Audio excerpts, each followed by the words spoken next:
जब छाँव धूप में बदलेगी, जब गरीब के घर का चूल्हा बुझेगा, जब इंसाफ एक मुश्किल पहेली बन जाए,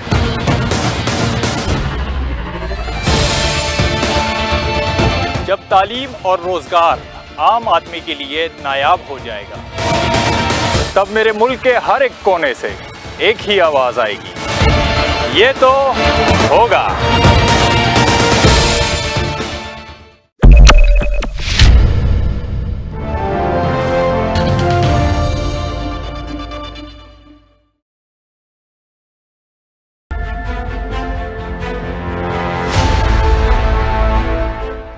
हर नया सूरज पाकिस्तान में एक नया मसला साथ लिए तुलू होता है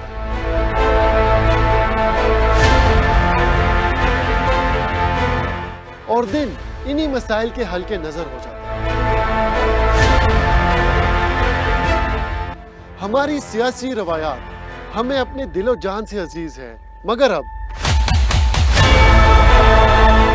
कोई इल्जाम नहीं, कोई बहस नहीं, कोई ब्रेकिंग न्यूज नहीं,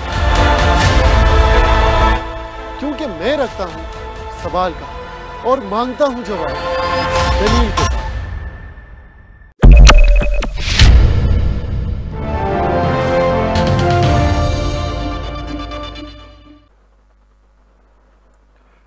बिस्मिल्लाहिर्रहमानिर्रहीम, अस्सलाम वालेकुम। मैं हूं रेहान जहांगीर खान और आप देख रहे हैं प्रोग्राम दलील के साथ। आज के दिन में काफ़ी ज़्यादा अमेंडमेंट्स हुई हैं। सबसे पहले ये तो ये अमेंडमेंट आई है कि पीआईए की जो इंक्वायरी कमेटी थी, जो कि जिन्होंने जो इंसिडेंट हुआ था कराची का पीआईए के फ़्लाइट का, उसकी जो इंक्वायरी रिपोर्ट आई है उसमें पायलट पे और कंट्रोल जो उनका रूम होता है, कंट्रोलर यानी कि जो टावर होता है, उस पर उन पे सारा इल्ज़ाम डाल दिया है कि ये उनके बीच की कोऑर्डिनेशन की वजह से ये इंसिडेंट आया है। जो उनके केबिन थे यानी कि जो क्रू था जहाज़ का, यानी कि पायलट ने जो है वो उनके इंस्ट्रक्शंस पूरी तरीके से नहीं मानी और उसके बाद जो कंट्रोलर था उसने भी अपनी बात मनवानी है, इंस्ट्रक्शंस पूरी तरह डिलीवर करने में वो नाकाम हुए हैं। इसके अलावा जो रिपोर्ट थी वो वज़ीर-ए-आज़म को भी पेश की गई है और बुध के दिन जो है वो रिपोर्ट पेश की जाएगी पार्लियामेंट में। वज़ीर-ए-आज़म ने जो है डायरेक्ट इंस्ट्रक्शंस दिए हैं कि रिपोर्ट जो है वो ऐवान में पेश कर दी जाए। इसके अलावा और भी बहुत ज़्यादा आज अमेंडमेंट्स हुई हैं पाकिस्तान में। इसके अलावा अगर हम देखें तो कोरोना की जो मेन बात करें तो कोरोना के केसेस में 4000 से ज़्यादा का जो है वो तादाद इजाफा हो चुका है। 1,81,000 तक केसेस पहुंच चुके हैं पाकिस्तान में। इसमें से जो डेथ टूल है वो है 3,590 और इसके अलावा जो सेहत याब हो चुके हैं वो है 71,000 से ऊपर, यानी 71,500 के लगभग मरीज अब तक सेहत याब हो चुके हैं। ये भी एक बहुत बड़ी अचीवमेंट है। पॉजिटिव न्यूज़ भी देनी चाहिए कि जो डेथ रेशो से ज़्यादा रिकवरी जो है रेशो ज़्यादा है। इसके अलावा डॉक्टर ज़फ़र मिर्ज़ा ने आज बड़ा एक अजीब बयान दिया है कि जो डेक्सामेथासोन है, जिसके बारे में यूके की रिपोर्ट आई थी कि वो मुमकिना दवा है इस वबा की, कोरोना की, लेकिन डेक्सामेथासोन मार्केट से गायब हो चुके हैं। यूजुअल मैंने पिछले दिनों भी अपने शो में कहा था कि मुझे डर है कि जिस दिन पता चल जाएगा कि डेक्सामेथासोन कोई ना कोई फ़ायदा दे रहा है वो गायब हो जाएगा, और वही हुआ। डेक्सामेथासोन का रोना रोने लग गए हैं डॉक्टर ज़फ़र मिर्ज़ा, जो कि हुकूमती नुमाइंदे भी हुकूमत को रिप्रेजेंट कर रहे हैं। और अगर उनको ये ख़दशा हो गया है तो मुझे उन लोगों की फ़िक्र हो रही है जो बीमार हैं और उनको डेक्सामेथासोन की ज़रूरत है। लेकिन डॉक्टर शीरीन से हमारी बात हुई तो उन्होंने कहा था कि ये हर स्टेज में नहीं यूज़ होती है, क्रिटिकल स्टेज में या बहुत ख़तरनाक स्टेज पे जाके इसका इस्तेमाल जो है वो हो सकता है। इसके अलावा पाकिस्तान के हवाले से, कोरोना के हवाले से, चूँकि पूरी दुनिया में इस वक्त सबसे बड़ा मसला कोरोना और मईशत है, तो काफ़ी ज़्यादा न्यूज़ आ रही है कि पाकिस्तान इस वक्त सबसे ज़्यादा कन्फ्यूजन का शिकार है कि पॉवर्टी बचाएं या कोरोना से निजात जो है वो हासिल करें। यानी कि एक तरफ है वो है गरीबी, यानी कि माश का कम हो जाना, और एक तरफ है इस वबा का मुसलसल फैलाव। यानी कि जो पहला केस कराची में सामने आया, उसके बाद इस्लामाबाद में 2 केसेस सामने आए, उसके बाद आज 3 महीनों बाद 1,81,000 तक केसेस पहुंच चुके हैं। इसके अलावा गैलप पाकिस्तान ने एक सर्वे किया था पिछले दिनों, पिछले महीनों में जब कोरोना पाकिस्तान में नया था, तब कहा गया था कि तकरीबन 66% लोग इस बात को एग्री करते थे तब कि ये कोरोना जो है ये इसको एग्जैजरेट किया जा रहा है, यानी कि इसको बढ़ा चढ़ा के पेश किया जा रहा है, ये मर्ज इतना ख़तरनाक नहीं है या ये नहीं फैल सकता, ये वैसी ही एक थ्योरी है। लेकिन जब से ये हालात बिगड़े हैं और लोगों के अड़ोस पड़ोस में, मेरे अपनी फैमिली में काफ़ी लोग जो है इससे इफेक्ट हुए हैं और हमारे ऑफिस में, मीडिया में, और हमने काफ़ी ज़्यादा पार्लियामेंटेरियंस देखे जो कि इस मर्ज की जो वजह से अस्पतालों में, शेख रशीद जो कि वफाकी वज़ीर रेलवे हैं वो अभी तक हॉस्पिटल में हैं, हम उम्मीद करते हैं वो जल्द सेहतयाब होकर वापस आ जाए। तो अब जब दोबारा सर्वे हुआ है तो काफ़ी ज़्यादा चेंजेस आए हैं लोगों के परसेप्शन पे। पहला परसेप्शन तो ये चेंज हुआ है कि ये जो मर्ज़ है इसको बढ़ा चढ़ा के पेश किया जा रहा है कि नहीं। लास्ट टाइम 66% लोगों ने इस पर एग्री किया था कि हाँ इसको बढ़ा चढ़ा के पेश किया जा रहा है, लेकिन इस बार वो रेशो कम होकर 55% तक आ गया कि 55% लोग ये एग्री करते हैं कि ये मर्ज जो है हकीकत में नहीं है, बढ़ा चढ़ा के पेश किया जा रहा है। लेकिन जो पहले 34% कह रहे थे कि ये सीरियस, अब वो 45% तक आ चुका है। मतलब लोग थोड़े बहुत, लोगों में थोड़ा बहुत वो एहसास हो रहा है। 41% जी अभी तक कह रहे हैं कि ये जो है सीरियस है, लेकिन 3% ने राय भी नहीं दी है। इसके अलावा अगर हम कहें कि जो करेक्ट केसेस हैं, यानी कि फिगर्स हैं, ये हुकूमत सही बता रही है या गलत बता रही है, इसके बारे में 57% लोग जो है वो एग्री कर रहे हैं कि नहीं हुकूमत सही फिगर्स बता रही है। इतने ही लोग जो हैं इस वबा से मुतासिर हुए हैं, जबकि 32% का अभी भी मानना है कि ये हुकूमत जो है ठीक से नहीं बता रही है। बाकी जो 5-6% बचते हैं उन्होंने बिल्कुल कोई रिस्पांस नहीं दिया। लेकिन सबसे जो मज़े की खबर है, जिसको सुन के थोड़ी बहुत हंसी भी आती है, क्योंकि मुझे पता है पिछले 3 महीनों से बच्चे घर पे हैं और उन्होंने अपने वालिदैन को काफ़ी ज़्यादा तंग किया होगा, शरारतें सुबह से लेकर रात तक। पहले तो वो दोपहर तक स्कूल होते थे तो माएँ जो होती थी या वो ख़वातीन जो घरों में होती हैं वो काफ़ी पुरसुकून रहती थी, लेकिन अब सुबह से बच्चों के शोर, बच्चों की शरारतें, बच्चों के डांड और बच्चों की जो है मस्तियाँ, उनको मेरे ख्याल में वालिदैन नहीं संभाल रहे हैं, नहीं संभाल सकते। वालिदैन काफ़ी तंग है जी। गैलप सर्वे के मुताबिक 73% वालिदैन का कहना है 73% वालिदैन का कहना है कि जैसे ही स्कूल खुलेंगे हम अपने बच्चों को स्कूल भेजेंगे, जबकि 24% जो है या 23% कह रहे हैं कि हमने अपने बच्चों को भी स्कूल नहीं भेजना, ये मर्ज जो है ख़तरनाक है। 3 से 4% लोगों ने इसके बारे में कोई जवाब नहीं दिया कि हम अभी सोचेंगे। इसके अलावा अगर मईशत की बात किया जाए तो तकरीबन 82% लोगों का कहना है कि कोरोना की वजह से उनका कारोबार मुतासर हुआ है और उनकी जो इनकम थी, यानी कि उनकी जो ग्रॉस इनकम थी, उसमें कमी आई है। जबकि 12% लोगों का कहना है कि हमारे को फ़र्क नहीं पड़ा, यानी कि मे भी वो बिज़नेस ऐसे कर रहे हो जैसे मेडिसिन का हो या कोई और, जिनकी वजह से उनके बिज़नेस पे फ़र्क नहीं पड़ा। 6% लोग का कहना है कि हम इसके बारे में कंफ्यूज है कि ज़्यादा हुआ या कम हुआ, यानी कि उन्होंने कोई जवाब नहीं दिया है। बात करेंगे अब स्मार्ट लॉकडाउन की। मुल्क भर में स्मार्ट लॉकडाउन लग रहे हैं। इस्लामाबाद में हम देख रहे हैं, कराची में, लाहौर में की देख रहे हैं, कहीं कहीं उसके मुस्बत नताइज आ रहे हैं। सिंध में उसके तमाम अजला में बड़े अच्छे नताइज आ रहे हैं और खुसूसन कराची जो डिस्ट्रिक्ट है, जिसके जो शहर है जिसके अंदर 6 डिस्ट्रिक्ट है, उसमें से सिर्फ 2 में मुस्बत नताइज आए हैं, जबकि 4 के नताइज जो है वो मनफी आए हैं। उल्टा उसमें केसेस बढ़ गए हैं। ज़िला अरबी और मनीर में जो है रिस्पांस जो है बहुत अच्छा आया है लॉकडाउन से। तो ये इस जो कोरोना की सिचुएशन है ये काफ़ी गंभीर होती जा रही है। हम देख भी रहे हैं कि मुल्क की सिचुएशन जो है वो पॉलिटिकल हो या सोशल हो या अगर फाइनेंस के हवाले से हम देखें तो काफ़ी ज़्यादा मुतासिर हो रहे हैं लोग। लेकिन इस स्मार्ट लॉकडाउन से क्या फ़ायदा हो रहा है आवाम को और क्या फ़ायदा हो रहा है माश को और क्या फ़ायदा हो रहा है कोरोना जो ये बीमारी है, जो वायरस है, इसकी प्रोग्रेस को रोकने के। तो हमारे साथ टेलीफोन लाइन में मौजूद हैं सीनियर सहाफ़ी है मोहम्मद नवाज दाहड़ी। उनसे पूछेंगे और जानेंगे कि कोरोना की सिचुएशन इस वक्त क्या है और ये स्मार्ट लॉकडाउन के नाम पे जो कुछ हो रहा है, पाबंदियां लग रही है, इससे कितना फ़ायदा हो रहा है कोरोना की वबा को ख़त्म करने में। अस्सलाम वालेकुम नवाज साहब। हेलो नवाज, आपको मेरी आवाज़ आ रही है? हेलो मेरे ख्याल में नवाज साहब से हमारा राब्ता नहीं हो रहा है, हम थोड़ी देर बाद उनसे दोबारा राब्ता करने की कोशिश करेंगे। बात कर रहे थे हम स्मार्ट लॉकडाउन की, कि स्मार्ट लॉकडाउन जो है उसका कितना ज़्यादा असर हो रहा है। तो इस्लामाबाद के कुछ सेक्टर्स की बात करें तो I8, I10 और उसके अलावा G9, ये सारे जो है इस वक्त स्मार्ट लॉकडाउन की नज़र में हैं। वहाँ पर आमदोरफ्त थोड़ी सी महदूद हो गई हैं, लेकिन जो केसेस में इजाफा हो रहा है फिर भी, यानी कि एक दिन में अगर 4000 इजाफा हुआ है केसेस का, तो ये फिर क्यों हो रहा है? हुकूमत अपनी तरफ से तो पूरी कोशिश कर रही है, आया हम इतने रिस्पॉन्सिबल हैं? क्या हम इतने अभी अवेयर हो चुके हैं कि हम जो SOPs हैं उनको फॉलो कर रहे हैं या नहीं कर रहे हैं?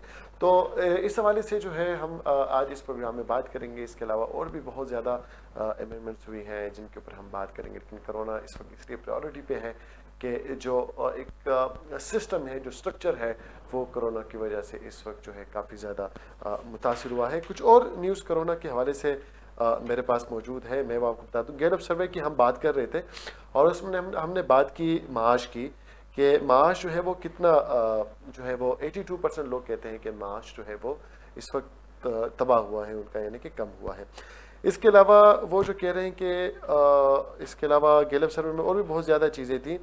कुछ लोग कहते हैं कि जो बिजनेसेस हैं, यानी कि जो मुतासिर हो रहे हैं इससे, उसको लॉकडाउन की वजह से जो बिजनेसेस बंद हो रहे हैं उसको कितना आप सपोर्ट कर रहे हैं? तो 48% उसको कहते हैं कि इसको रोकना चाहिए, यानी कि बिजनेसेस को फिलहाल बंद रखना चाहिए, जबकि 47% लोग कह रहे हैं कि इस वक्त बिजनेसेस को ओपन रखना चाहिए।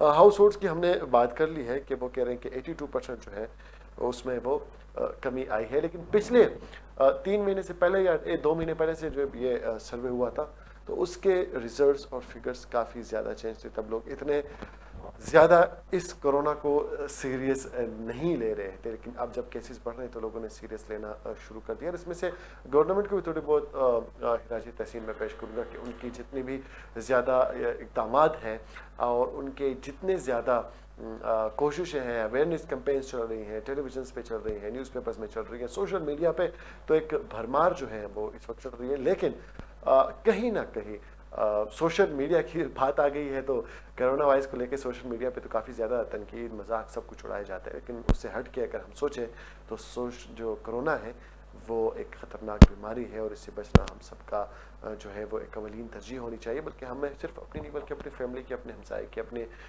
मोहल्ले की या अपने इलाके की भी जो है वो खैर खबर जो है वो लेनी चाहिए। सोशल मीडिया की तरफ वापस आते हैं। सोशल मीडिया की तरफ कोरोना का जो मजाक उड़ाया जा रहा है वो अपनी जगह, लेकिन कुछ चीज़ों को जब सोशल मीडिया पे पॉइंट आउट किया जाता है तो उनके ऊपर एक्शन भी बाकायदा लिया जाता है। फॉर एग्जांपल पिछले दिनों जो है कोरोना से लेके काफ़ी ज़्यादा चीज़ों पे, यानी कि स्मार्ट लॉकडाउन पे और उन लोगों पे जो कि जिनके छोटे छोटे बिजनेसेस थे उनके ऊपर बात की गई कि उनका इसमें क्या कुछ, अगर कोई SOPs पूरा कर रहा है, अपने SOPs वो पूरे कर रहा है तो मेरे ख्याल में उसे काम जो है वो कर देना चाहिए। रिसेंटली एक और नहीं जो है वो कोरोना से एक मीम में कहूँगा बहुत ज़्यादा फेमस हुई है और वो है हमारी जी हुकूमत की एक बहुत मशहूर शख्सियत है जरताज गुल साहिबा, और उन्होंने एक इंटरव्यू में कहा है कि कोरोना यानी कि कोविड-19 को कोविड-19 इसलिए बोलते हैं कि इसके 19 पॉइंट्स हैं और जो कि हर मुल्क पे और हर किसी पे लागू होते हैं। और वो मेरे ख्याल में मौसमियाती तब्दीली और एनवायरनमेंट की जो है वो वजीर भी है। तो मैं सोच में पड़ गया कि अगर मेरिट की बात की जाए और अगर मेरिट पे ये वजीर लगी है तो उनको अगर कोविड-19 में 19 का मतलब ये निकलता है तो फिर तो हो लिया काम। फिर तो जो मैं कह रहा हूँ कि जो हुकूमत की जितनी कोशिशें हैं वो उनकी टीम की वजह से जो है वो ख़राब हो जाएंगी। इससे बेहतर है कि अगर आपको जिसका जो काम है हुकूमत में वो उसको किया करने दिया जाए तो वो ज़्यादा बेहतर है कि हेल्थ मिनिस्टर को और हेल्थ डिपार्टमेंट को उनका काम करने दिया जाए और बाकी जो मिनिस्टर्स हैं वो अपना काम करें। लेकिन नहीं, हर मिनिस्टर्स और हर मशीर का यही काम होता है कि वो हर टॉपिक पे अपने सजेशंस और अपना तज्जिया जो है वो पेश करें। हमारे साथ टेलीफोनिक लाइन पे हमारा उनसे दोबारा रब्ता हो चुका है। नाज़रीन के साथ कुछ देर पहले जो है वो रब्ता मंसूख हो गया था। नवाज दाहड़ी हमारे साथ टेलीफोन लाइन पर मौजूद है। अस्सलाम वालेकुम नवाज। वालेकुम सलाम जनाब। नवाज कैसा मिजाज है आपके, तबीयत ठीक है आपकी?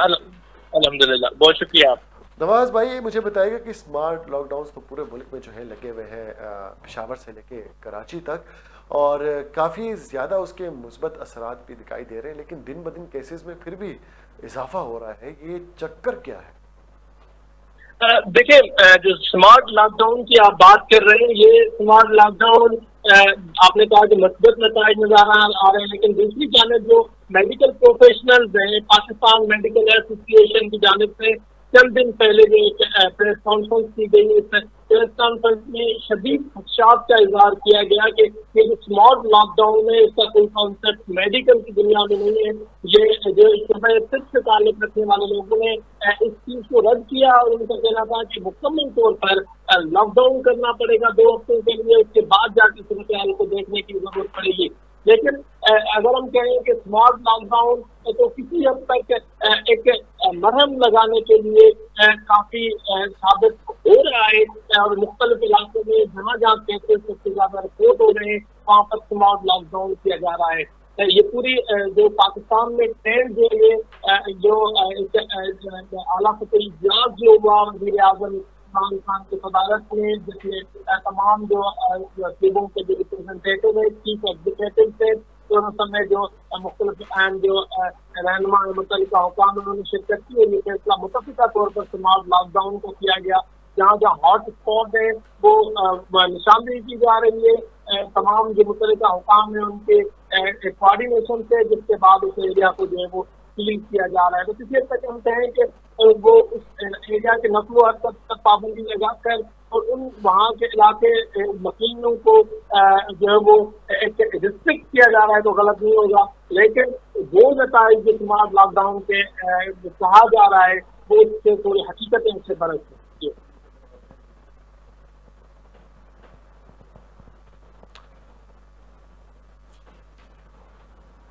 नवाज, हमें ये भी बताइएगा कि सिंध भर में, सिंध के तमाम अजला में और खुसूसन जो है कराची में हमें देखा गया है कि स्मार्ट लॉकडाउन की वजह से जो नतीजे हैं वो थोड़े कम आए हैं, और आज वज़ीर आज़म साहब ने भी कहा है कि अगर सिंध जो है वो वज़ीर आला जो है हमसे मशवरा कर लेते या मुझे पता होता तो मैं ऐसा स्मार्ट लॉकडाउन कभी या ऐसे लॉकडाउन नहीं लगाने देता जिससे लोगों के जो है वो माश में है वो कमी आई है या तबाह हुआ है।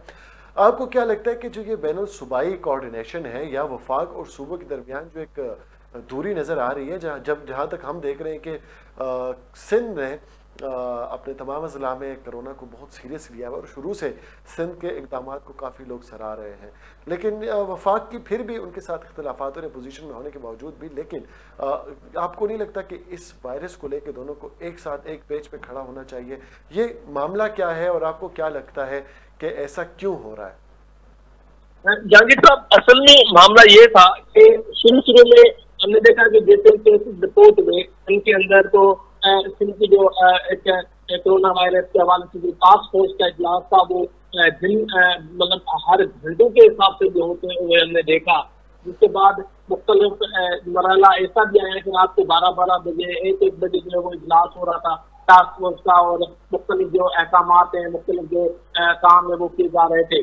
जिनके अंदर जैसे केसेस रिपोर्ट में पाकिस्तान के लिए कुछ दायरीन आए और उन समय फिर एक मजहबी इज्तिमा हुआ, वहाँ से कुछ लोग आए, जिसके बाद जो वो केसेस में इजाफा होने लगा। तो शिखर के मकाम पर टाइम करके आइसोलेशन सेंटर्स में मुंतकिल किया गया इन तमाम जायरीन को, और दीगर जो मजहबी इज्तिमा से ताल्लुक रखने वाले लोग जो आए थे वापस, उनके क्वारंटाइन करके और आइसोलेटेड सेंटर्स बना दिए गए थे।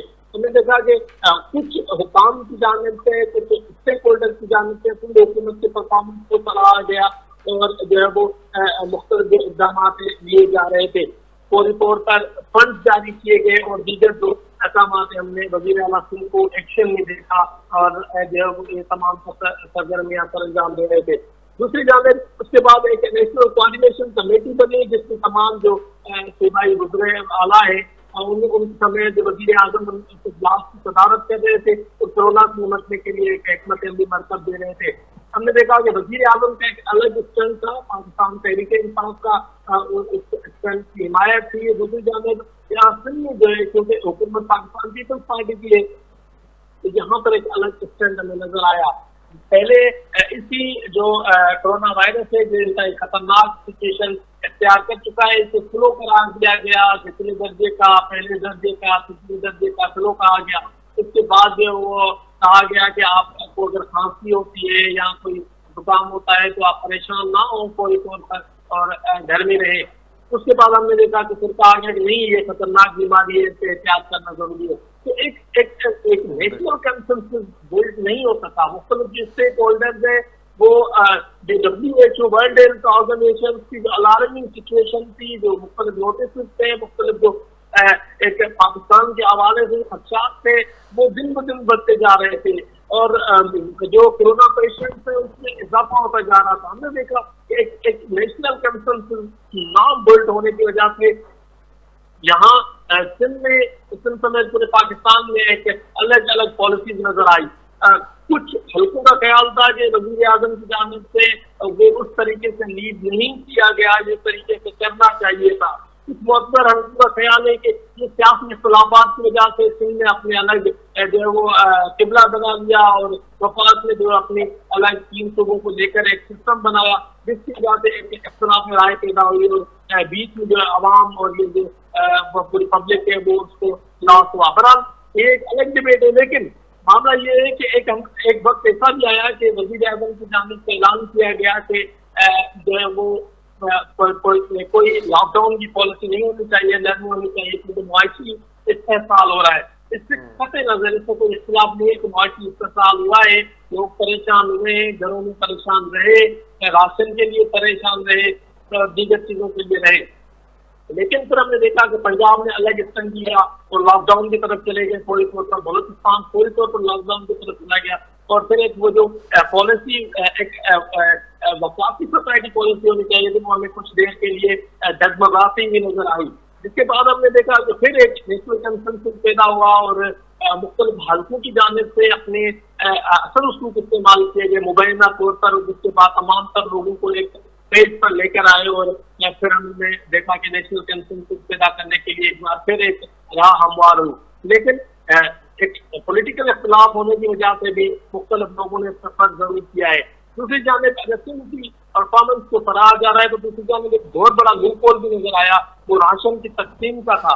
राशन की तकसीम उस अंदाज से नहीं हो पाई जिस अंदाज से होनी चाहिए। मुख्तलिफ जगहों पर गए, मुख्तलिफ मकामात को विजिट किया, लोग परेशान नजर आए, राशन के लिए परेशान नजर आए, घरों में महसूस।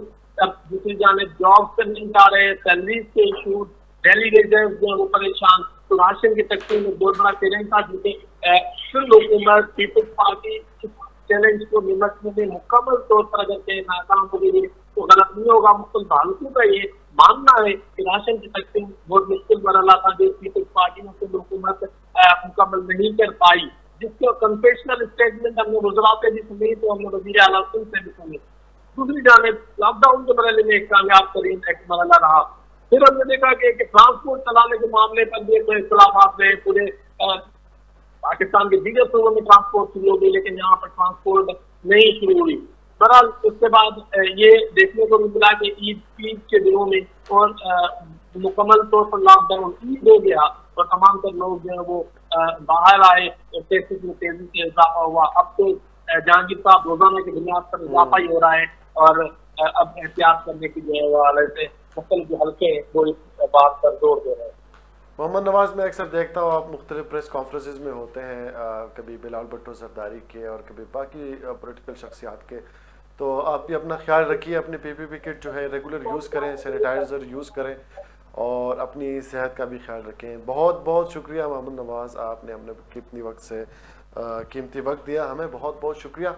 मोहम्मद नवाज साहब ने एक बहुत अच्छा तज्जिया पेश किया सुबह के हवाले से और वफाक के हवाले से, और अभी मुझे इसी दौरान मुझे याद भी आ गया कि आज सेनेट ने सरकारी मुलाजिमीन के 10% सैलरी के रेस की जो यानी कि इंक्रीमेंट यानी कि बढ़ानी थी, उसके मेरे ख्याल में उन्होंने जो है वो बिल जो है वो पास कर दिया। ऐसी कोई खबर सुनने में आई थी, लेकिन मेरे ख्याल में एक गुड न्यूज़ होगी। कोरोना के इस माहौल में अगर कोई भी गुड न्यूज़ आती है तो वो हम खुशी खुशी शेयर करते हैं, लेकिन सोशल मीडिया की काफ़ी न्यूज़ पे यकीन नहीं करना चाहिए जब तक कोई ऑथेंटिक न्यूज़ नहीं आएगी। फिलहाल प्रोग्राम में वक्त हुआ है एक मुख्तसर से वक्फे का। वक्फे के पास जब वापस आएंगे तो हम बात करेंगे भारत की, कि भारत की जो बदमाशियां चल रही थी वो अब क्यों बिल्ली बन के चुप करके बैठा हुआ है और डर के मारे उसके जो है अल्फाज जो हैं वो नहीं निकल रहे, और मोदी जी कहाँ चुप के बैठे हैं। उनकी आवाम और उनके पोजीशन खुद पूछ रहे हैं कि हमारे वजीर आज़म जो कि हर जगह पिक्चर्स बनवाने के बड़े शौकीन थे, वो कुछ हफ्तों से गायब क्यों हैं। बात करेंगे इस पे अपने तजिया निगारों से भी, और आपसे भी आपको कुछ मालूमात भी देंगे इस हवाले से। फिलहाल वक्त हुआ एक मुख्तसर से ब्रेक का, हमारे साथ रहिए।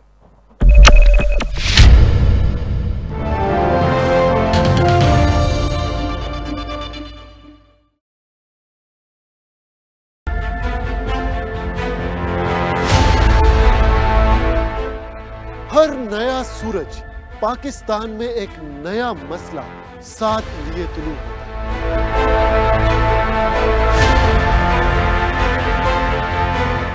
और दिन इन्हीं मसाइल के हल के नजर हो जाता है। हमारी सियासी रवायात हमें अपने दिलो जान से अजीज है, मगर अब कोई इल्जाम नहीं, कोई बहस नहीं, कोई ब्रेकिंग न्यूज नहीं, क्योंकि मैं रखता हूं सवाल का और मांगता हूं जवाब दलील के।